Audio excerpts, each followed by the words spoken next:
कर्नाटक के बाद अब तमिलनाडु भी प्रधानमंत्री नरेंद्र मोदी जाने वाले हैं, जहां थेपकाडू हाथी शिविर प्रधानमंत्री जाएंगे और साथ ही हाथी शिविर में महावतों के साथ भी उनकी मुलाकात को लेकर बड़ा कार्यक्रम है। हालांकि आपको इस बीच ये बता दें, द एलिफेंट विस्पर्स के स्टार्स से भी प्रधानमंत्री की मुलाकात होने वाली है, जहां बेस्ट शॉर्ट डॉक्यूमेंटेड फिल्म को लेकर जो ऑस्कर मिला है, उसके बाद जिस तरीके से ये फिल्म चर्चा में रही है, ये डॉक्यूमेंट्री चर्चा में रही है, उसी के तहत आज ये खास कार्यक्रम और प्रधानमंत्री की ये खास मुलाकात। हालांकि पीएम मोदी हमेशा से ये संदेश देते रहे हैं कि अपने जीवन के साथ साथ हमें प्रकृति और उसके सभी जीवों के प्रति जवाबदेही भी बनना होगा, और हाथियों के संरक्षण पर बनी डॉक्यूमेंट्री द एलिफेंट विस्पर्स को जिस तरीके से ऑस्कर मिला, प्रधानमंत्री ने फिल्म की पूरी टीम को इसको लेकर शुभकामनाएं भी दी थी और आज ऑस्कर विनर बोमन और बेली से भी वो मिलने वाले हैं। रुपेश इस वक्त हमारे साथ है। रुपेश, एक तरफ जहां पीएम 2 घंटे तक यहां मौजूद रहते हुए सफारी करने वाले हैं ना, आप भी जैसे इस वक्त अंदर सफारी कर रहे हैं, हमारे दर्शक लगातार तस्वीर देख रहे हैं, तो प्लीज अपना फ्रेम जरा सेट कर लें और अंदर की तस्वीर भी ये दिखाएं, क्योंकि हम ये जानते हैं कि किस तरीके से आज यहां पर फॉरेस्ट डिपार्टमेंट के लोगों के साथ भी प्रधानमंत्री वहां संवाद करने वाले हैं। ऐसे में सुरक्षा को देखते हुए, बेहतर तकनीक को देखते हुए कैसे शिकार को रोकने की अभी तक कोशिश हुई है और जो व्यवस्थाएं हुई हैं उसका जिक्र भी आज बार बार किया जा रहा है। जी हाँ, देखिए बिल्कुल, मैं पटना जू में इस वक्त मैं मौजूद हूँ और पिछले आधे घंटे से लगभग मैं देख रहा हूँ। वो कहते हैं ना, गर्मी का मौसम और रविवार की एक अलसाई हुई सुबह, उसी तरीके से इन बाघों के लिए है। 2 रॉयल बंगाल टाइगर यहाँ पर, एक अभी फिलहाल अदृश्य हो गया है, मैं जहाँ खड़ा हूँ वहाँ दीवार के पीछे, लेकिन सामने अगर आप देख पा रही हों, ज़रा जूम इन करें तो वो कभी टहलना, मॉर्निंग वॉक, फिर थक करके बैठ जाना। इनको ये शायद आज इल्म नहीं है कि इनके लिए, इनकी बिरादरी के लिए आज कितना महत्वपूर्ण दिन है। आज इनको ये पता चलेगा कि इनकी बिरादरी किस तरह से बढ़ रही है, कैसे संरक्षण दिया गया है, इनके लिए क्या क्या सुविधाएं मुहैया हुई हैं। बिहार की हैं अगर बात करें तो बिहार में टाइगर रिजर्व जो है किस तरह से एक अंतर्राष्ट्रीय पर्यटन का क्षेत्र बना है। अद्भुत सुंदरता, अद्भुत दृश्य, तमाम हैंगिंग ब्रिज, वहाँ जाने पर नेपाल से लेकर के बिहार और भारत अंतर्राष्ट्रीय एक पर्यटक का क्षेत्र बना है। और वहाँ पर जिस तरीके से 2010 में मात्र 8 इनकी बिरादरी थी, आज वहाँ 40 के पार संख्या पहुँच गई है। और सिर्फ बिहार में कैमूर में, पटना जू में, राजगीर जू सफारी में इनका वर्चस्व, इनका प्रभुत्व, इनका प्रभाव क्षेत्र भी कैसे बढ़ रहा है, इस बात से ये दोनों रॉयल बंगाल टाइगर जो हैं ये अनजान और अपनी ही धुन में ये खोए हुए हैं। देखिए किस तरह से वो नर और बाहर एक मादा, किस तरह से अपनी ही धुन में खोए हुए बार बार टहलना और टहल के थक के फिर बैठ जाना। और ये एक और बिल्कुल आज रविवार के दिन आप भी जू पहुंच गए हैं रुपेश, और आज आप भी टाइगर सफारी का एक तरह से मजा ले रहा है। हालांकि ये जू है, सफारी तो नहीं है, लेकिन फिर भी टाइगर सामने से देखने का आपको मौका मिल रहा है। इसके अलावा प्रधानमंत्री का जो एक दौरा है, यहां के बाद कर्नाटक के मैसूर से निकलकर वो तमिलनाडु पहुंचेंगे, जहां के मुदुमलाई नेशनल पार्क में बने थेप्पाकड़ू हाथी शिविर का भी दौरा करेंगे। हमारे साथ जो मेहमान है सूरी सर, ये जरा बताइए कि आज मैसूर के अलावा जो तमिलनाडु का मुदुमलाई नेशनल पार्क है वो भी बहुत इंपॉर्टेंट है और सेकंड सेंट्रिक पॉइंट वही है जहां पर प्रधानमंत्री का अगला दौरा है। ये किस लिहाज से महत्वपूर्ण है, ये दौरा किस लिहाज से महत्वपूर्ण है, और वहां जाकर उन लोगों से मुलाकात करेंगे जिनकी बदौलत भारत की झोली में हाल ही में एक ऑस्कर आया है।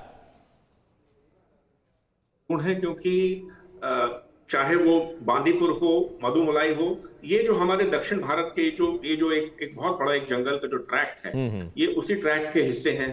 टाइगर अक्सर जो है एक जगह से दूसरी जगह मूवमेंट करता है, और ऑस्कर विनर से मिलना शायद इसलिए भी जरूरी हो जाता है कि एक दूसरा मैसेज देना चाहेंगे प्रधानमंत्री। और मैं यहाँ आपको बताना चाहूंगा कि मैंने पिछले 30 सालों में जो मैंने वाइल्ड लाइफ की फिल्में बनाई और दूसरी चीजें करी, आर्टिकल लिखे, एक चीज मुझे दिखती है कि महावत के रोल को हम लोगों ने कभी तवज्जो दी भी नहीं और नहीं समझा। महावत जो है किस तरह से अपने हाथी के साथ जुड़ा रहता है, ताउम्र उसकी सेवा करता है, जब वो बीमार होता है उसके लिए दवाई मुहैया करवाता है।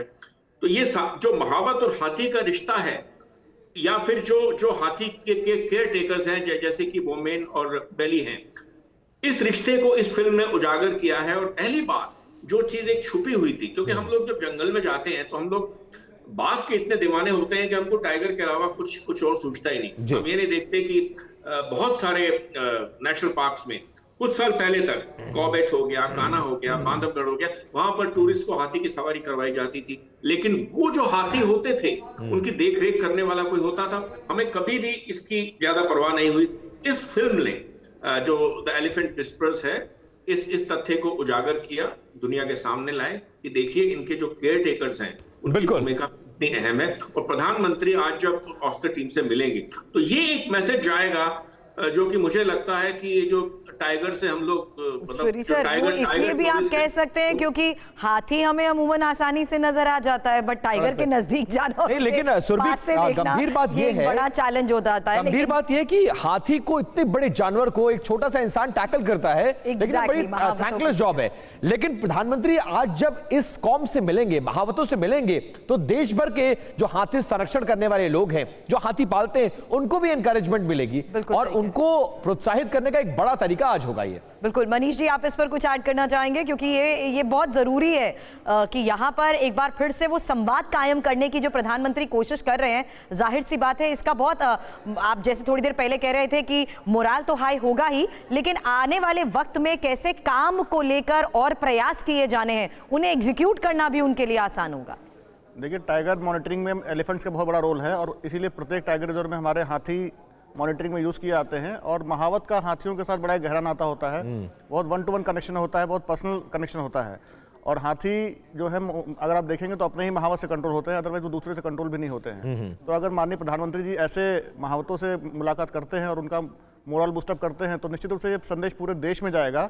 और जो हाथियों से जुड़े हुए महावत हैं, जो टाइगर कंजर्वेशन के लिए काम कर रहे हैं, वो निश्चित रूप से हमारा मानना है कि मोटिवेट होंगे और अधिक ऊर्जा के साथ में अपनी पेट्रोलिंग करेंगे और हाथियों का ध्यान रखेंगे। बिल्कुल। और हाथियों और खासकर हाथियों के साथ जो महावत होते हैं, ये अपने आप में बहुत महत्वपूर्ण है। प्रकाश सर, कैसे देखते हैं आप? और आज प्रधानमंत्री ने इस बारीक नब्ज को समझा है और शायद इसीलिए कि वो कर्नाटक के बाद सीधे तमिलनाडु पहुंचेंगे और मुदुमलाई नेशनल पार्क में बने थिप्पाकड़ू हाथी शिविर का दौरा करेंगे और उन महावतों से भी मुलाकात करेंगे जिन महावतों की बदौलत आप हाथी को पालते हो और एक बड़ा एनकरेजमेंट मिलेगा उनको।